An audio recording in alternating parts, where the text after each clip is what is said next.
Hello! Today we are going to be talking about the INFJ Shadow. What are the INFJ Shadow functions? How do they behave? How do they manifest in behavioral examples? Prior to this, I'm wearing the same shirt because it's the same day. I just filmed a video on shadow functions in general, so if you're interested in learning more about that, I will link it here. So we have the 4 functions in the INFJ ego. So in the shadow, those are the other 4 remaining cognitive functions. They're in the same order and the opposite orientation. So, like I mentioned in the last video, the nemesis function kind of counters our hero, and it tends to be more pessimistic. For the INFJ, the nemesis function is extroverted intuition. So how that behaves is our introverted intuition is super optimistic. We're picking out our one best path. We see what we want, we're going after it, we're optimizing, we're reverse engineering our way to our best possible future. So the nemesis function is looking at all the possibilities. It's very expansive. And for the INFJ, it's a source of worry for us. So how it manifests in me personally is I'm looking at all the possibilities that could thwart my one best path. It's like tied to that one best path for me. I'm like, what could go wrong? And I'm kind of like using extroverted intuition to think of all the possible ways things could go wrong and protect against that. Also, it can lead us to worry about other people. It can lead us, we have a great worry about not being wanted.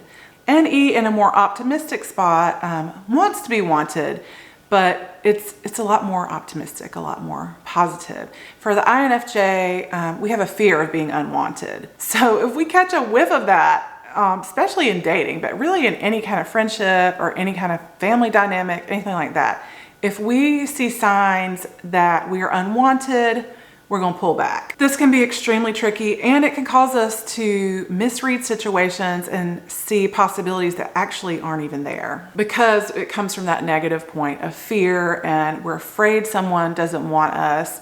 A lot of INFJs, this manifests in accusing a partner of cheating. I have never struggled with this myself, but it is very common in INFJs to worry about even if they don't vocalize it, to worry that their partner will leave them, to worry about not being wanted. Also, any nemesis countering our introverted intuition hero can cause us to cancel out possibilities because we're just too pessimistic about them. We're trying to get on that one best path. And so we're throwing out possibilities. It helps us to be around people who have extroverted intuition in more optimistic slots. So that would be like the ENFP, the ENTP, and also ESTJs and ESFJs have extroverted intuition child, which is very optimistic. So it helps us to be around some of those types to kind of counter our negativity about the possibilities, if that makes sense. Let's move to the 6th function, that is the critic function.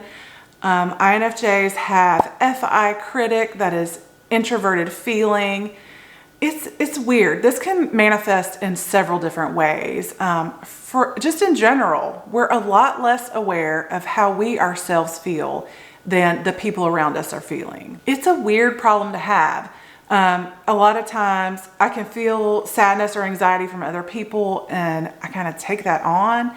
And later we'll realize like, I'm actually not nervous about it. I was just kind of picking up on them. So it can manifest in unawareness of how we really feel.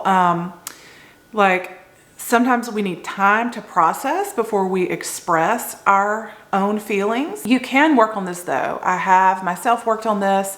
I'm getting quicker. And it's something that you can develop yourself. We can just have these times where we feel completely worthless, that we're just garbage, that we're not good enough. In combination with a lot of the other functions such as SE inferior, that's fear of giving a bad sensory experience. If you combine that with the NE nemesis and the FI critic, that can lead to a lot of problems in connections with other people. Just having this awareness though will help. But that FI critic, yeah, we can be really super duper hard on ourselves. It can lead us to think that we're like deep down really bad people. It can be hard to value ourselves and set good boundaries and things like that. The 7th position is the trickster slot. INFJs have TE trickster. You know, we prefer in our ego introverted thinking. That's absolute truth. It's what feels true to us internally. A lot of times we can kind of ignore consensus. We can kind of ignore rationale. And it's invisible to us. We're not aware of how our words or behaviors affect other people from a thinking standpoint. We don't know how we come across. In fact, I have several ideas for videos on this channel, and my TE trickster is having a hard time with it, y'all. I'll just tell you what it is. I'm thinking about doing a series of videos where I type people who are on YouTube and kind of take snippets, like a reaction style video, take snippets from their own videos and point out the functions in a fun way. But I don't know how this is gonna come across. It's kind of hilarious, actually. I don't wanna come across like I'm psychoanalyzing everyone and like, I don't know. So if you're a TE user, let me know. Is this a horrible idea? So it helps us to be around people who use TE in their ego. I'm lucky my father is a TE Dom. He's an ENTJ. And so he instilled a lot of that rational type thinking in me. I happen to be very good at math. This is not a common INFJ characteristic. It's kind of a TE thing. I happen to be good with money because the ENTJ types are like your Dave Ramsey's, your Donald Trump's, your David Lawrence's, that's my dad. They're pretty good at wealth building, at being very sensible with money and investing and building wealth. My dad's no exception. He kind of drilled this into my head. It was basically like living in the house with Dave Ramsey before Dave Ramsey was a household name. My husband, my partner, is also a TE Dom. He's an ESTJ. And so it helps me to be around people with that way of thinking because they're a lot better at bouncing something off of, like, how is this going to come across? What am I not seeing here? It can also cause us to believe things that are not actually true. If it kind of feels internally right to us and like we pick up on things with our intuition that matches up with that, a lot of times we can be wrong about it. So it's good to have the TI, but it's never a bad idea to kind of verify those beliefs with consensus. Okay, the last function, that's slot number 8, is our demon function for INFJ. That is SI, introverted sensing. I absolutely resonate with this being the dead last place I want to go. It's kind of like I've exhausted all possibilities. I've tried to make you happy with my extroverted feeling. I've tried to give you a good experience. I've tried to optimize the future. Maybe it's a relationship. In the past, it has actually been a job where this happened to me, and I talked about it in the INFJ video, which I will link here. We basically just kind of start to do what's best for us, and we just stop trying to please everybody else. We stop considering other people's feelings, and we just kind of go cold. We also do not prioritize like what you should do, what society, like traditions and stuff like that necessarily. Now, I had a mother who has very high SI. She's an ESFJ. And so that allowed me to kind of work on that. And I do have some of the traditional stuff, but like, I just don't prioritize that, y'all. I don't care how it's always been or what the tradition is. It's like, it's not a reason to keep doing something for me. It's like, okay, what's the best way? What's the best way to do it? And let's do that. But yeah, if it's awakened subconsciously, if we're in a stressful situation, then we just may go cold.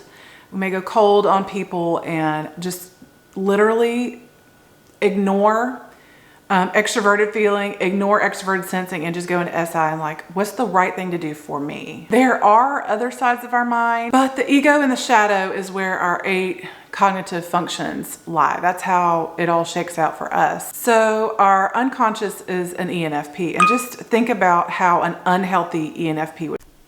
My battery died, so I had to switch out the battery, and I'm not sure where it cut me off. What I was saying, let's see. When you have an awareness of your shadow functions, you can start to work with them. And for example, with the any nemesis, you could be like, well, what are the good possibilities? And kind of challenge that negativity a bit.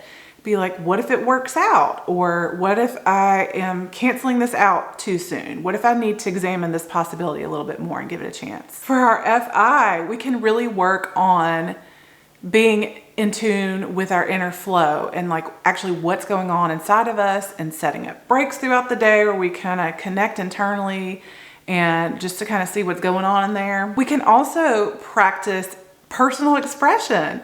This is something that I do. We can work on expressing ourselves with words, with actions, and communicating to people how we feel so that we don't feel invisible. We don't feel unseen. We can express those internal feelings, and that's very healing. We can work on our TE. We can know what feels true to us and then verify it with reliable sources. And then we can also work on our SI. We can do things to get out of our own comfort zone. We can intentionally and helpfully work on, okay, what's good for me? What is my own experience? We can also give ourselves help, because SI also includes memory. We tend to forget a lot of things. I keep notes to myself. I keep tons of notes in my phone. I make to-do lists, and I post things around myself, like keep them in my awareness, and that really helps me out. Those are just some small examples of how to work with your shadow. Just having an awareness of it and practicing those shadow functions can have a huge impact on your own personal growth. All right, have you worked with your shadow? Are you an INFJ? Does any of this resonate? Leave me a comment and let me know. I would love to hear from you. I hope you guys liked this video. If you liked it or if you learned something, give it a thumbs up. Subscribe for more videos around personal development, intentional living, and creativity. Thank you so much for being here, and I'll see you in the next one.